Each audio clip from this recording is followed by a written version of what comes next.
Well, good morning, everybody. Today, what we're going to be talking about is a little bit of mobility for the upper body, particularly the neck. And the reason that I want to talk about this is earlier this week, 2 days ago, I was doing some morning breath work and I got really into it. And what ended up happening, I was laying on the ground, took a deep breath in, and I felt a little pinch in the back of my neck here. And this isn't super uncommon. It happens all the time. I happen to be fortunate to know why the pinch happened. I was just in an awkward position. My back was arched. I breathed in. Body didn't like it. So I spent the next couple of days working on the mobility through the neck to alleviate that pain that I was feeling. It got to the point where I couldn't even turn my head side to side. Definitely couldn't be swinging a golf club. So it feels good to be able to hit a relatively powerful shot once again. And I want to take you guys through some of the exercises and stretches that I did to help alleviate this. But before we get into that, we need to first establish a baseline. We need to understand what the current range of motion is that we have so that when we do our exercises and stretches, we can notice an improvement. And so today the focus is on the neck rotation. And there's a simple way to check this. We're going to stand nice and tall, fingertips down towards the floor. We're going to turn our chin as far as we can to the side, and then we're going to try to touch our chin down to our collarbone. And it is whatever it is. We come back up, we look the other way, this time to the right, try to touch my chin down. Now, just 2 days ago, I couldn't move my head more than this much without pain. Definitely couldn't do anything like this, especially while turned. So it's really awesome that I'm able to get there again. So that's the baseline. Stand tall, turn your head to the side, bring it down, reset, turn your head to the side, look down, and now we have a baseline. Now, the other thing to understand here, even if you don't necessarily have any pain or discomfort in the neck, is shoulder turn, right? We talk all the time in the golf swing about how we want our shoulders to turn. And really, when we're talking about shoulder turn, we're talking about rotation of the spine. In this case, thoracic and cervical rotation, the chest and the neck. And so a lot of times, if we're looking to get a bigger turn in our swing, but we're tight in the neck, we're going to be limited, because turning your body around your head is no different than turning your head around your body. It's the same thing. So there's a lot of benefits that can come from a bigger swing arc, which could create more power. And one of the big things is just being able to maintain the positions of your swing. We don't want to have to come out of posture to compensate for what our body can't do. So let's get into it. We're going to use a few simple tools here today. We're going to be using a foam roller. Before we even get into the foam roller, we want to warm up our shoulders and our neck. And why is that? Well, a lot of times these tight muscles up here in the neck, the ones that are causing these restrictions, they're often tight because we slouch forward. Our shoulders round, our chest collapses, our back rounds, and this slouch position puts a lot of stress up here in the neck, and these muscles get really tight and we have to open them up. So if we can warm up our shoulders and our neck first, then this posture improves, and then we kind of unlock that door, if you will, to step through into some bigger mobility. So let's go ahead and get into our golf posture, but we're just going to stay firm with the legs, but our arms are going to be doing most of the work here. And we're going to bring our arms out to the side, thumbs up, and we're just going to rock straight back and forth, focusing on the shoulders. And as we're doing that, we're going to rotate our hands up, and then we're going to rotate our hands down. Then our hands come in front of us, thumbs up, thumbs out, and thumbs in. Then we're going to go elbows up and back. I'll show you from the side, up and back, and again, up and back. Now from here, we're going to swim out of that. We're going to come up, and we're going to dip our hands under and try to get our palms up as best we can. Elbows high, palms up, and then swim out. Elbows up, palms high, and swim out. Elbows up, palms high, and swim out. Prayer, push. Elbows are level, they're in line with each other, and we push.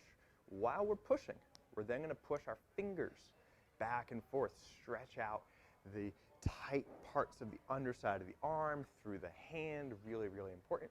And then we can start to add some rotation. Now this whole time we're staying firm with our legs, lower body trying not to move.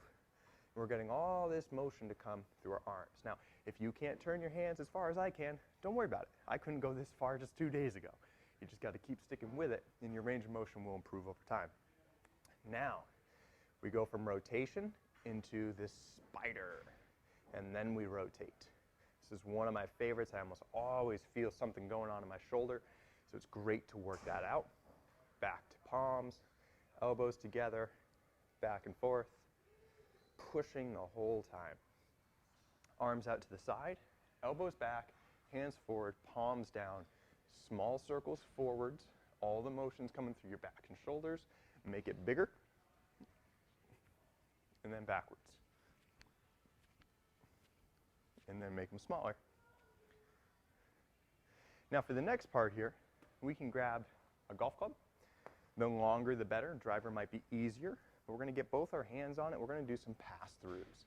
Keeping your arms straight, keeping your body tall. We're trying to go all the way back and touch our backside and then touch our front side without letting the body move around. Again, we want all this motion through the shoulders. Now you might be thinking, okay, that's great, but there's no way that I can do that.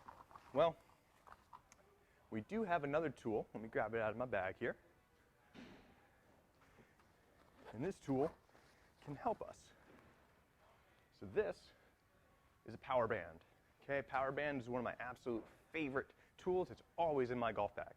So a lot of times when we're talking about a pass-through, you just can't do this. Maybe your shoulders don't have a lot of range of motion, and this can be very painful to do.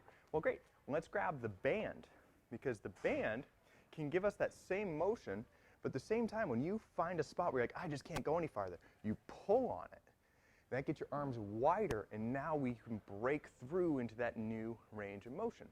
Now, the cool thing about the power band is, as long as you have a little bit of tension on the band at all times, now you're not just improving your range of motion, but you're building strength and the ability to stabilize and control that range of motion. So this is super important. Now, I'm going to double up the band only because, keep in mind, this is something I've been doing for like 20 years, right? My shoulders are very healthy. I wouldn't start off with doubling up the band. Prove that you can do it in a single layer first, but I need a little bit more tension.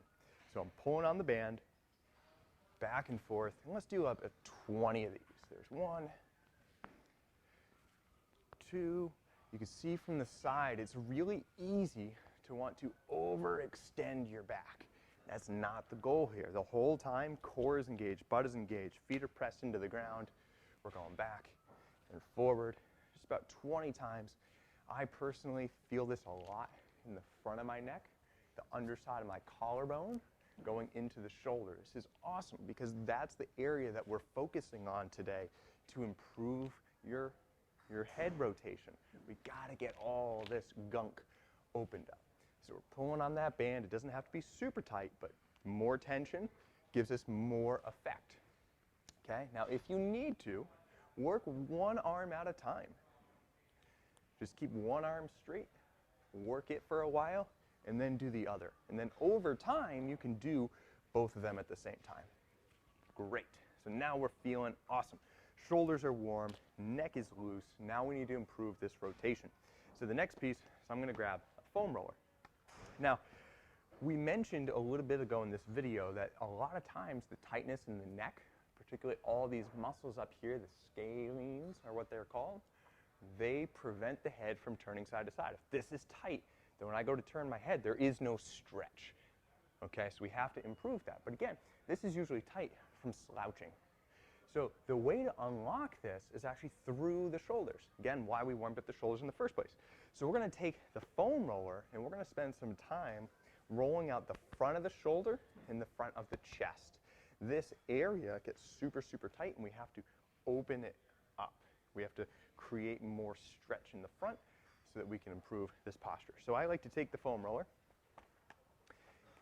and I like to place it on a diagonal. If I'm working my right arm, it's going up to the left, and that just gives me the most surface to work on. I'm going to start by just applying some pressure. Arm is out to the side and relaxed, and I'm just rolling side to side, letting the roller get deeper. I need to stay relaxed. If I stay tense, the roller won't sink in and do what it needs to do, so you have to stay relaxed. how do we get relaxed? We breathe. So in and out. And we're just focusing on the breath the whole time, because when it gets really tough is when you need to breathe even more. Now, after we've spent about 30 seconds to a minute rolling around here, now I'm going to stop. And I'm just going to find a tight spot right there. And instead of rolling, I'm going to move my arm. So I've trapped down, or I've tacked down the tight muscles. And now I'm trying to move them while keeping them tacked down. And that tricks the body into lengthening and improving that range of motion. Now, depending on your body and how tight you are, this could be incredibly sensitive. In which case, don't worry about how much pressure you can apply, but instead just spend time here. Make sure that you can always breathe deeply and fully. If you can't breathe deeply and fully, you're doing too much. It's more about spending time here, not how intense. So we're going forward and back, and we're also moving this arm around to untack those tissues. You'll notice I'm going arms sweeping forward, palm down, sweeping back, palm up. Sweep forward, palm down, sweeping back, palm up. And then I can scrub it up again, get a little bit deeper, and then find another spot, and we rinse and we repeat. So let's check out the other side. Left shoulder, so I have this diagonally out to the right. Left shoulder, diagonally to the right. I just find that gives me the best area to work here on the roller.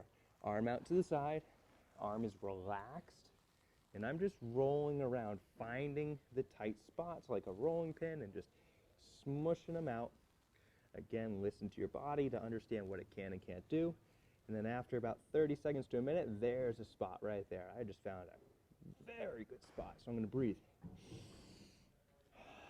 And while I'm breathing, I'm moving this arm. And I find the more I breathe, the less discomforting it is. So when you really find those knotty spots and you really got to break them up, just breathe.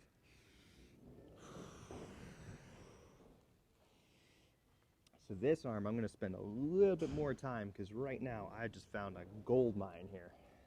Oh. Now it doesn't help that I usually wake up every morning having fallen asleep on this shoulder. So I spend all night with it tucked up like this. And of course it's going to get super tight. If you spend 6, 8, 10 hours in this position, you're going to wake up and your body's going to want to be in this position. And so we have to get this to open. So we're going to go back in just a little bit longer here. Breathe. And then relax. Now, if you want to, you could always follow that up with a few more pass-throughs. Really open up those shoulders after having rolled them out. That's always a good choice. We can also start to introduce some side bends. And then we're going to go into our last piece here for today. And this last piece is what we call thoracic extension, basically an arching of the back. Okay? So now that we've gotten out of slouching, we're always rounded forward, shoulders are tight. Now that the shoulders aren't tight, our body still wants to round forward, so we have to get it to open up. And that's where the foam roller comes in. So I'm going to put the foam roller right between my shoulder blades, cradle my head, and then slowly relax as I arch over the roller. Now, you may go to try this and not be able to do that, in which case what I suggest is keep the head cradled, and as you lower your head, raise your hips. Okay? Now you can get your head down and protect your neck and use the stronger muscles of your legs and your core to keep your hips up. And from here, you can slowly lower your hips, raise them back up.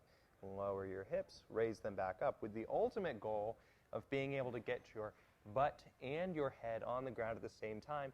Obviously, the type of roller that you're using, how dense it is, how big the diameter is, that all plays into this.